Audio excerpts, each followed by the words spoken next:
نیچے سورہ سجدہ کے اندر بیان فرمایا تھا. سورہ سجدہ کے اندر بھی وہ مسئلہ تفصیل سے بیان ہوا. آگے یہاں بھی فرمایا کہ مشرکین عرب آپ صلی اللہ علیہ وسلم کے ساتھ اس پوائنٹ پہ صلح کرنے کے خواہشمند تھے. مشرکین مکہ جن میں سرداران قریش مدینہ میں آئے, منافقین کو اپنا ہم نوا بنایا اور آپ علیہ السلام سے جا کر درخواست کی کہ ہم آپ سے صلح کرنا چاہتے ہیں, اب کی بار ہماری لڑائیاں نہیں ہوں گی, ہم اتحاد کر لیں. بھئی کس بات پہ اتحاد کرو گے؟ جی اتحاد اس بات پہ ہوگا کہ آپ بھلے اللہ کے دین کی تبلیغ کریں, کوئی ممانعت نہیں ہے, ہم آپ کے لیے رکاوٹ نہیں بنیں گے, مگر ہمارے معبودوں کے متعلق صرف اتنا نظریہ آپ قبول کر لیں کہ وہ کر نہیں سکتے. جب ہم ان کو پکارتے ہیں تو وہ اللہ تک ہماری دعائیں پہنچا کر ہمیں اللہ سے مسئلے حل کروا دیتے ہیں. بس اسے کہتے ہیں شفیع غالب. شفیع غالب, وہ ہمارے سفارشی ہیں, اللہ ان کی بات ٹالتے نہیں ہیں. اتنا عقیدہ مان لیں. تو میرے بھائیو, سورہ احزاب کی پہلی آیت میں اللہ نے اپنے حبیب صلی اللہ علیہ وسلم کو اس بات کا پابند فرمایا. میرے پیغمبر آپ کے بعد جو مطالبہ لے کر آئے ہیں, یا ایھا النبی اتق اللہ, اے میرے نبی صلی اللہ علیہ وسلم اللہ سے ڈرتے رہنا. ولا تطع الکافرین والمنافقین, کافروں اور منافقوں کی بات مت ماننا. کافروں اور منافقوں کی بات مت ماننا. ان اللہ کان علیما حکیما. کیا مطلب ہے؟ فرمایا کافر اور منافق آپ کو عقیدے کے اندر گرانے کی کوشش کریں گے, اپنی جانب مائل کرنے کی کوشش کریں گے. آپ نے ان کی باتوں کو قبول کر کے عقیدے میں ان کی جانب میلان نہیں دکھانا. لا تطع, ان کی بات نہ ماننا, اطاعت نہ کرنا. ساتھ ہی میرے رب نے فرمایا کہ بیوی کو ماں کہنے سے وہ ماں نہیں بنتی, کسی کے اولاد کو اپنی اولاد کہنے سے وہ حقیقی اولاد نہیں بنتی. اور ساتھ تمہارا یہ نظریہ ہے کہ بہادر آدمی کے سینے میں دو دل ہوتے ہیں. فرمایا کسی کے سینے میں دو دل نہیں ہوتے. جیسے یہ تینوں باتیں ناممکن ہیں, اسی طرح کسی کو شفیع غالب کہنے سے وہ اللہ کے ہاں شفیع غالب نہیں بن جاتا. ایک بنیادی خرابی تھی عقیدے کی, اس کی اصلاح فرمائی.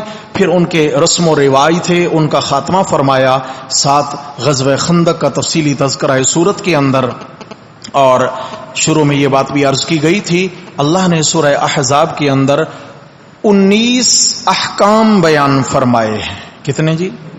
یا انہیں ہم بالفاظ دیگر یوں کہہ سکتے ہیں 19 بار اللہ نے خطاب فرمایا ہے.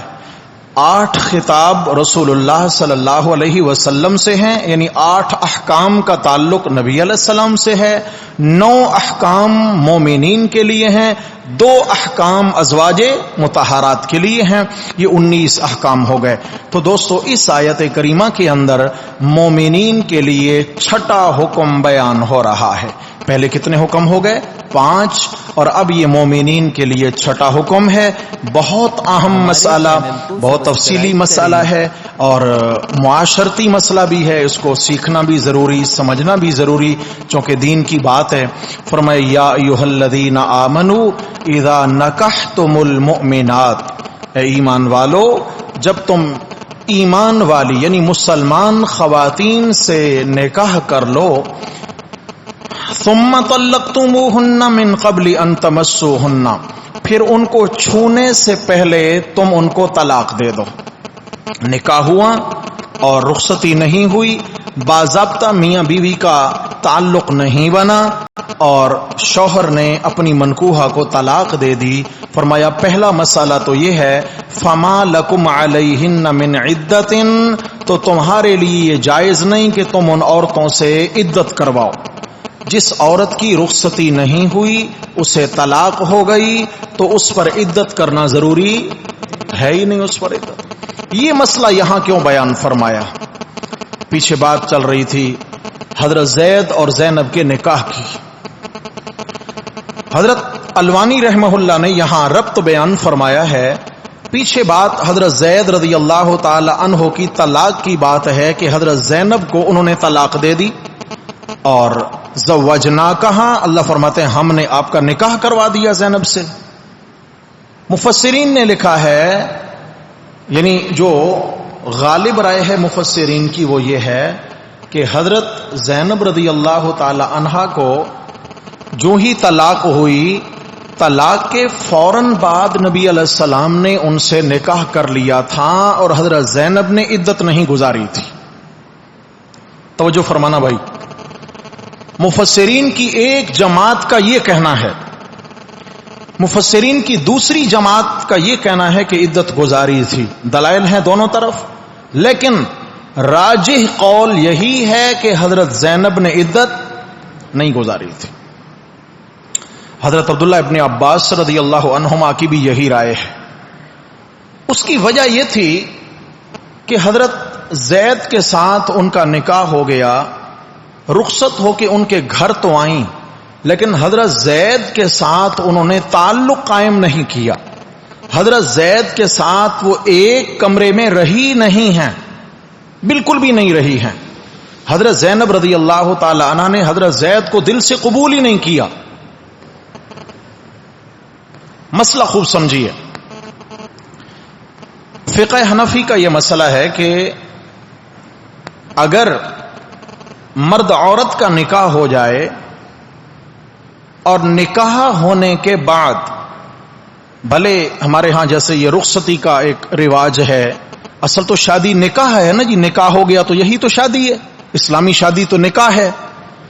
نکاح ہو گیا، یہ میاں بیوی ہیں، لیکن رخصتی نہیں ہوئی، اس سے پہلے نکاح تو موجود ہے، میاں بیوی کا تعلق ان کے لیے حلال اور جائز ہے، کوئی شرعن ممانعت نہیں ہے، مگر رخصت ہو کے بیوی شوہر کے پاس نہیں آئی ہیں اور اس سے پہلے اگر طلاق دے دی ہے تو اس عورت پر عدت نہیں ہوگی۔ لیکن رخصت بھی نہیں ہوئی مگر میاں بیوی کی کہیں علیحدگی میں ملاقات ہو گئی ہے، جیسے آج کل نکاح کر دو اس لیے کہ ایسا نہ ہو منگنی ہو جائے گی، پھر ان کے رابطے ہوں گے، مناسب نہیں ہوگا، چلو جی نکاح کر دو، اگر رابطے ہوں گے بھی صحیح، میل ملن ہوگا تو گناہ نہیں ہوگا۔ اگلے شرعی مسائل کا پتہ نہیں ہے کہ آگے کیا ہوتا ہے، پھر آزادی تو دے دی مگر آگے پتہ نہیں کہ کیا ہوگا۔